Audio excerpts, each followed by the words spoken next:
हम सब स्कूल जाते हैं, किताबें पढ़ते हैं, मतलब सीखना तो जिंदगी का हिस्सा है। पर कभी सोचा है कि हम वो चीजें कैसे सीख जाते हैं जो हमें कोई कभी सिखाता ही नहीं? आज हम सीखने के इन्हीं छिपे हुए अनकहे तरीकों की पड़ताल करेंगे। जरा सोचिए, किसी फिल्म स्टार का स्टाइल कॉपी करना या बात करते करते बिल्कुल अपने माता पिता जैसा कोई तकिया कलाम इस्तेमाल कर लेना। हम सब ने ऐसा किया है ना? पर यह होता कैसे है? ये कोई जादू नहीं है, ये हमारे दिमाग का एक बहुत ही पावरफुल तरीका है और आज हम इसी को समझने वाले हैं। चलिए इस पहेली को सुलझाना शुरू करते हैं। और इसका पहला बड़ा सुराग हमें मिलता है मनोवैज्ञानिक अल्बर्ट बंडूरा के काम से। उन्होंने अपनी पूरी जिंदगी बस यही समझने में लगा दी कि हम सिर्फ देख के यानी ऑब्जर्व करके कैसे सीख जाते हैं। बंडूरा का आइडिया बहुत ही सिंपल लेकिन क्रांतिकारी था। उन्होंने कहा कि असली लर्निंग क्लासरूम की दीवारों के बाहर होती है। ये हर पल हमारे चारों ओर हो रही है।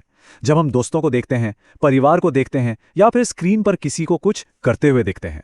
इसका एक क्लासिक एग्जाम्पल तो हम सबने देखा है। याद है तेरे नाम फिल्म? रातों रात देश के हर कोने में लड़कों ने सलमान खान वाला हेयर स्टाइल अपना लिया। किसी ने कोई क्लास नहीं दी, कोई वर्कशॉप नहीं हुई, उन्होंने बस देखा और कॉपी किया। यही होती है एक पावरफुल मॉडल की ताकत। तो बंडूरा ने इस चीज को एक नाम दिया, सोशल लर्निंग थियरी। सीधी सी बात है, सीखना कोई अकेले का काम नहीं है, ये एक सोशल एक्टिविटी है।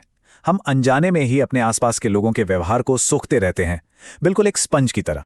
लेकिन सवाल यह है कि क्या यह सिर्फ एक थियरी थी या इसका कोई सबूत भी था? बंडूरा ने इसे साबित करने के लिए एक ऐसा एक्सपेरिमेंट किया जो आज भी साइकोलॉजी की दुनिया में मील का पत्थर माना जाता है। और इस मशहूर बोबो डॉल एक्सपेरिमेंट का नतीजा चौंकाने वाला था।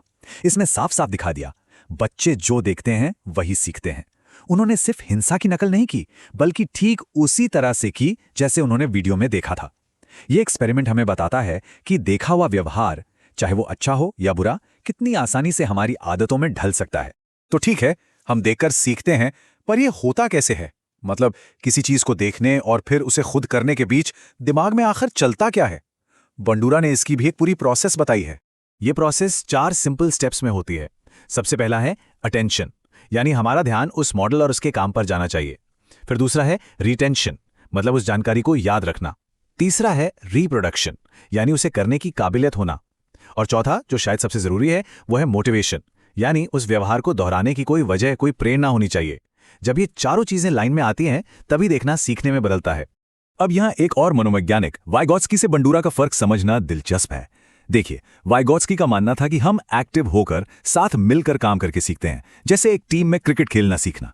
वहीं बंडूरा कहते हैं कि हम सिर्फ दूर बैठकर एक दर्शक बनकर भी सीख सकते हैं, जैसे स्टेडियम में बैठकर सचिन को खेलते हुए देखना।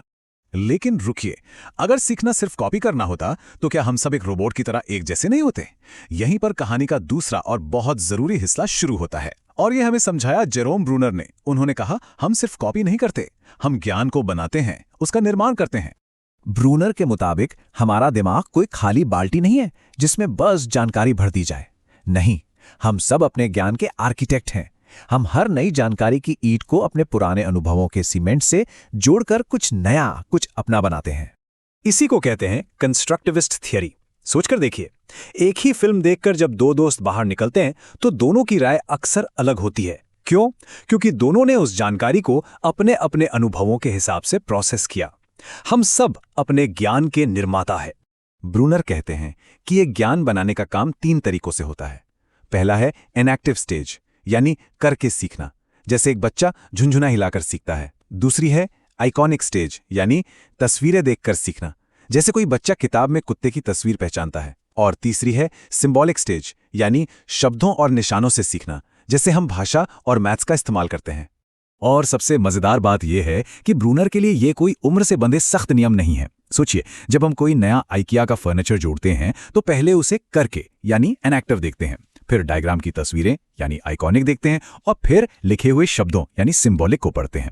हम हर दिन इन तीनों तरीकों का एक साथ इस्तेमाल करते हैं। तो अब हमारे पास सीखने के 2 जबरदस्त आइडियाज हैं।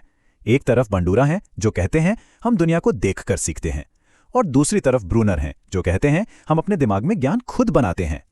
तो फिर असली कहानी क्या है? देखिए, इसे ऐसे समझ सकते हैं। बंडूरा हमें बताते हैं कि हम बाहरी दुनिया से कच्चा माल यानी व्यवहार और जानकारी इकट्ठा करते हैं, और ब्रूनर समझाते हैं कि हम उस कच्चे माल को लेकर अपने दिमाग के अंदर अपनी एक अनोखी इमारत कैसे खड़ी करते हैं, सच तो यह है कि एक के बिना दूसरा अधूरा है। तो असरदार तरीके से सीखना असल में इन दोनों के बीच एक डांस की तरह है, बाहरी दुनिया को देखना और फिर अपने अंदर उस जानकारी को एक नया मतलब देना। हम न तो सिर्फ तोते हैं जो रटते हैं और न ही हम एक बंद कमरे में बैठकर सब कुछ खुद से सोच सकते हैं। हम इन दोनों का एक शक्तिशाली मिश्रण है। तो आखिर में सवाल हम सबके लिए यही है, हम किन मॉडलों को देख रहे हैं और उस जानकारी से अपने अंदर क्या बना रहे हैं, क्योंकि हम जो देखते हैं और जो बनाते हैं अंत में वही तय करता है कि हम कौन बनते हैं।